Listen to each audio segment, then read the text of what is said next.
రామాపురంలో రంగయ్య శెట్టి అనే వ్యాపారి ఉండేవాడు. అతడు ఆ గ్రామంలో గొప్ప పిసినిగొట్టుగా పేరు పొందాడు. రోజూ 2 పూటలా భోజనం చేస్తే డబ్బు ఖర్చవుతుందని ఒక్కపూట మాత్రమే భోజనం చేసేవాడు. కొన్నాళ్ళు గడిచాయి.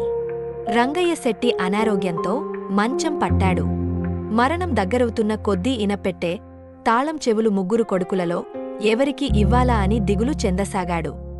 నాయనలారా, నాకు అవసానకాలం దగ్గర పడింది. వ్యాపారం చేయడం కత్తిమీద సాము లాంటిది. నలుగురితో మంచిగా ఉంటూనే వ్యాపారాన్ని అభివృద్ధి చేసుకోవాలి.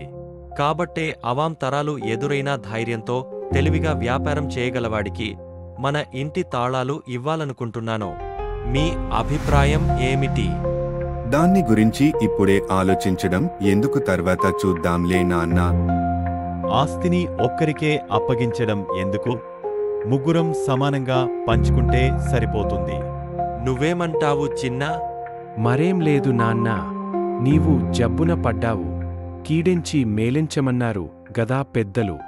నువ్వు హయాతుగా చనిపోతే కట్టెలు, కర్మకాండలకు అవసరమైన సామగ్రి ఎక్కడి నుండి తెస్తే లాభసాటిగా ఉంటుందా అని ఆలోచిస్తున్నాను. రంగయ్య శెట్టి ముఖంలో కాంతి పొడసుపింది. అమ్మయ్యా, ఇప్పటికి నా మనస్సు శాంతించింది అంటూ తాళం చేతులు 3వ కుమారుడి చేతిలో పెట్టి తృప్తిగా కన్ను మూశాడు రంగయ్య శెట్టి. రాబోయే వీడియోలో మరికొన్ని కథలు చెప్పుకుందాం. మీకు ఈ కథ నచ్చితే ఈ వీడియోని లైక్ చేయండి మరియు చందమామ కథలు ఛానల్ని సబ్స్క్రైబ్ చేయండి.